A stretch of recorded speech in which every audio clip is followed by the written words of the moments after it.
മാംഗോസ്റ്റിൻ്റെ ഫ്രൂട്ടിൽ ഇങ്ങനെ മഞ്ഞളിപ്പ്, ഇത് പൊളിച്ചു കഴിഞ്ഞാൽ ഇങ്ങനെ മഞ്ഞളിപ്പ്, ഇത് കഴിക്കുമ്പോഴോ ഒരു വൃത്തികെട്ട ചൊവ. ഇതാണ് ഗംബോജ് അല്ലെങ്കിൽ ഗംബോസിസ് എന്ന് പറയുന്ന ഫിസിയോളജിക്കൽ ഡിസോർഡർ. ഇതിന് പ്രധാനമായിട്ടും 2 കാരണമുണ്ട്. രണ്ടാമത്തെ കാരണത്തിന് അഡ്രസ്സ് ചെയ്ത് കഴിഞ്ഞാൽ നമുക്ക് ഈ പ്രശ്നത്തെ തന്നെ സോൾവ് ചെയ്യാൻ പറ്റും.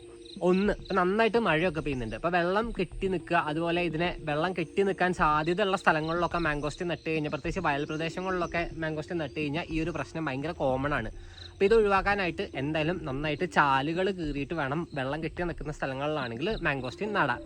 2, ഇത് ഏറ്റവും പ്രധാനമായിട്ടുള്ള ഇതിൻ്റെ ഒരു കാരണം എന്ന് പറയുന്നത് കാൽസ്യത്തിൻ്റെ കുറവാണ്.